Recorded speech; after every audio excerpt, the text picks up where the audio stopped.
सांग माने आस जानमा आज गोटे अद्भुत औषधीय लता वृक्ष विषय रे आपण माने जानिछन घर घर रे आजिकाली डायबिटीज जेनटा कि सुगर कहूँ ओडिया रे मधुमेह कहसन घरे घरे प्रत्येक घरे आजिकाली देखवा के मिलुछे आर से रोग के नाश करवार लगी ई गछ रो जन्म है। इतार ना होछे गुड़मारी।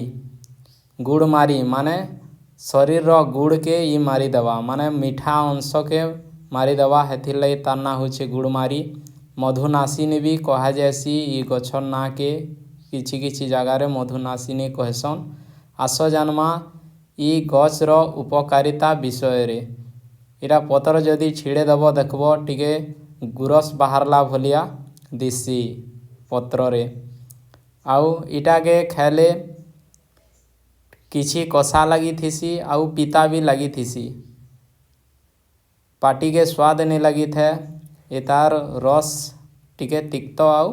कषाय थिसी आउ इटा सुगर के ठीक करवार अर्थव्य औषध होइसे ई गछटा।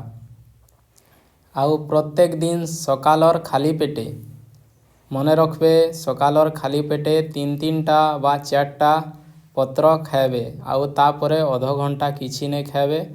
धीरे धीरे सुगर कंट्रोल ही हेबा के लागबा देखबे सुगर धीरे धीरे आपणकर कमुछे।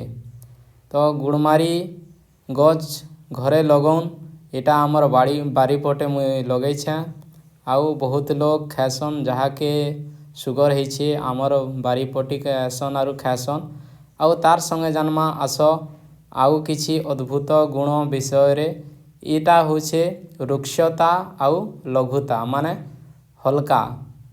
जल्दी पाचन हेसी खाना के डाइजेस्ट जल्दी करसी